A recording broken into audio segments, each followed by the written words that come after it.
Thank you, Director Chopra, for being here today. As the director, you wear a lot of hats. You are a member of the Federal Deposit Insurance Corporation and the Financial Stability Oversight Council.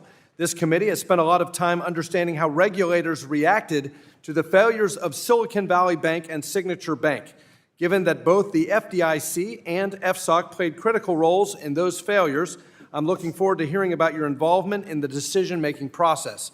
As we said when FDIC Chair Gruenberg and Vice Chair Barr testified before this committee, there was and continues to be a lack of transparency surrounding the regulator's decision-making that first weekend in March.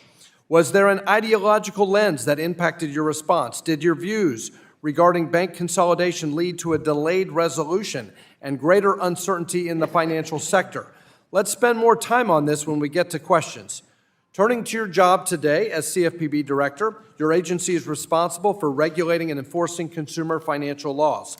Clear rules and expectations of how to comply with those rules benefit all participants in the consumer financial marketplace. Unfortunately, under your leadership, the CFPB is doing the exact opposite. First, your agency identifies consumer harm in one instance for a specific product.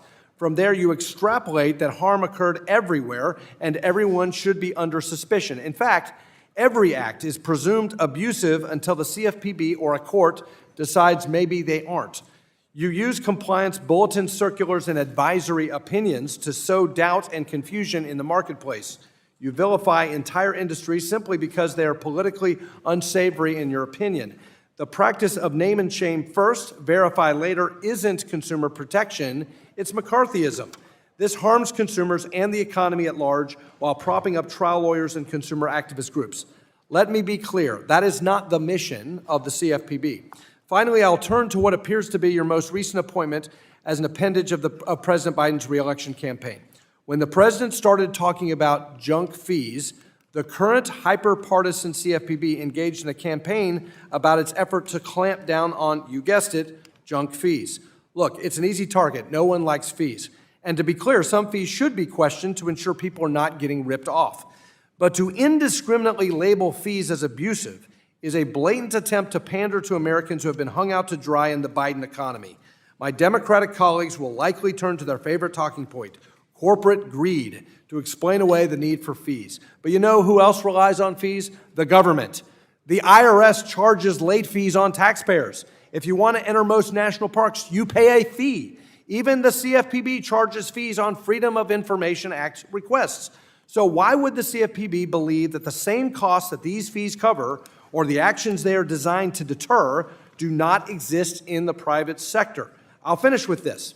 The current CFPB operates in an opaque, increasingly partisan, and analytically weak manner. We experienced this under Richard Cordray, and his legacy lives on with you, Director Chopra. The CFPB is directly overstepping its bounds and serving as judge, jury, and executioner in the consumer financial marketplace. That's why committee Republicans advanced a package of bills to reform the structure and funding stream of the CFPB to ensure transparency and accountability to the American people.